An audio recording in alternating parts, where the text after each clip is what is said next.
پێغەمبەری خوا صلی الله علیه و سلم ڕۆژ دۆماڵێ لە ڕۆژی فەتحی مەککە خۆی شۆت و 8 ركعات فسبح يعني صلى يعني 8 ركعات نوێژی کرد. جاء هذه أهل العلم قالوا أنه نوێژی فتح عن معاذة العدوية طبعا قالت قلت لعائشة أكان النبي صلى الله عليه وسلم يصلي الضحى أي في أمر فان يجي شناريو قالت نعم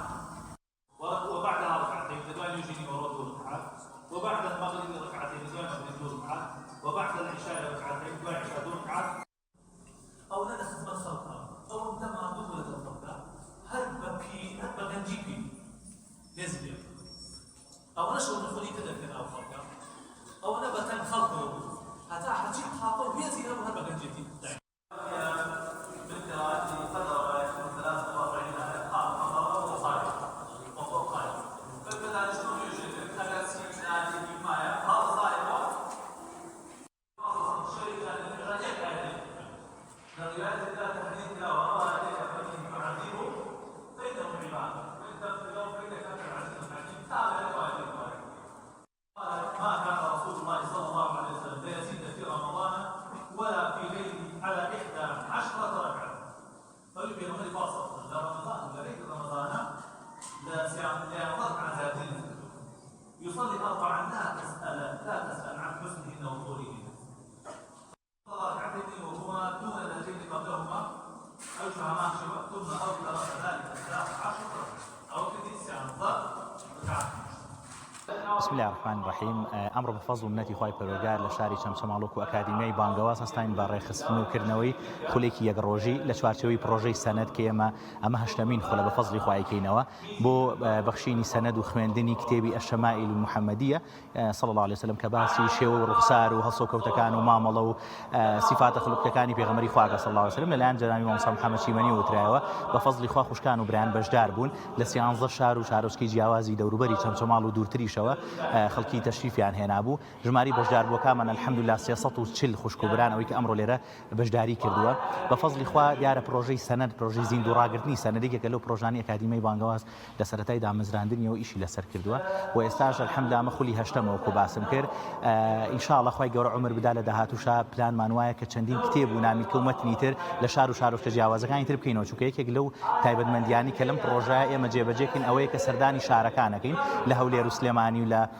هەڵەبجە هەروەها لە کەلار لەم شارانە کردمانەوە بە فەزلی خوا هەوڵ دەدەین ئینشاءڵڵا زیاتریشی بکەین خوای گەورە بەرەکەت خاتە ئەم مەجلیسە موبارەکەوە و داوامان وایە خوای گەورە تەوفیقمان پێ بەخشێ بتوانین گەورەتری بکەین و ئینشاءڵڵا خزمەتی زیاتری قورئان و سنەتی پێغەمبەری خوا بکەین صلی الله عليه وسلم. بەناوی خوای گەورە و میهرەبان سوپاس و ستایش بۆ خوای پەروەردگار ئەمڕۆ بەشدار بووین لە خولێکی وهادا پێدانی سەنەدی شەمائیل المحەمەدیە لەلایەن بەڕێز مامۆستا محەممەد شیمەنیەوە درا بە خوشکان و برایان لە سنووری مەڵبەندی چەمچەماڵ بەڕاستی ئەم سەنەدە قسەکردن بوو لەسەر ژیانی پێغەمبەری خوا صلی الله عليه وسلم بەڕاستی سوودێکی زۆرمان لێبینی دەستخۆشیمان هەیە بۆیان دەستخۆشیمان هەیە بۆ تێکڕای بەشداربووان و ئومێدی بەردەوامیان بۆ دەخوازین لە بەکردنەوەی چەندین خولی ئاوا بۆ لەسەر ژیانی پێغەمبەری خوا صلی الله عليه وسلم یان هەر خولێکی تر دووبارە دەستان خۆش بێت سوپاس بۆ ئێوەش.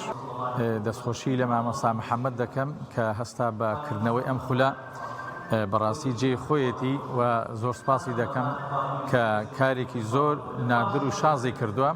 ئەویش کە کتێبی شەمائیل المحەمەدیە کە سەنەدی ئەم کتێبی پێمان داوە بەڕاستی جێگای دەستخۆشیە و ئەم خولانە ئینسان فکری زهنی بە قووەت دەکات بە تایبەتی لەسەر ژیاننامەی پێغەمبەر عەلەیهی سەڵات وەسەلام هەر لە هەموو ژیانێک و لە هەموو ڕێیەکەوانێ جێی خۆیەتی مسلمانان بەشداری بکەن لەم جۆرە خولانەدا بۆی کە ئینسان شارەزا بێت بە ژیانی پێغەمبەر عەلەیهی سەڵات وەسەلام کە لەم زەمانەیە ئینسان تا ڕادەیەکی زۆر دوورکەوتۆتەوانێت لە خۆشەویستی پێغەمبەر عەلەیهی سەڵات وەسەلام و دوورکەوتۆتەوە لە سونەتەکانی پێغەمبەر عەلەیهی سەڵات وەسەلام و بەڕاستی کۆمەڵی معلومات و کۆمەڵی زانیاری پێمان بەخشی کە من ڕەنگە بڵێم 13 ساڵە دەرسم خوێندووە شتی ئەوهام نەبیست بوو شتی ئەوهام نەزانی بوو بەڕاستی جێگای دەستخۆشیە و من زۆر سپاسی دەکەم و من خۆم زۆر ئیسفادەم لێی کردووە تا ماوم مەمنونی دەم و دوعای خێری بۆ دەکەم داوا لە مسلمانیش دەکەم کە بۆ ئەم جۆرە خولانە کەم تەرخەمیتیان نەکەن والله ئەگەر دەست لە دنیا هەڵگریبی بەشداری بکەی هێشتان کەمە قەنەعەتم پێ بکە ئەگەر ئەم خولە ئێستا پێم بگۆڕنەوەە بڵێن بە کەسابەتێکە میقدارێ پاری دنیایی تابێ ئەم خولە هەڵدەبژێرم و جارێککە بنای خدای بەخشندەی میرەبان ئەمڕۆ ئێمە لە زگای نوری حکومەت قسم چۆماڵ ئەکادمیای بانگەواز هاتم بۆ ئێرە و خولی شەمائیلی محەممەدیان پێشکەش کرد و زۆر سوودمان بینی سواز بۆ خۆی گەورە و هەوادارم سەرکەوتوو بن دەستیان خۆش بێ و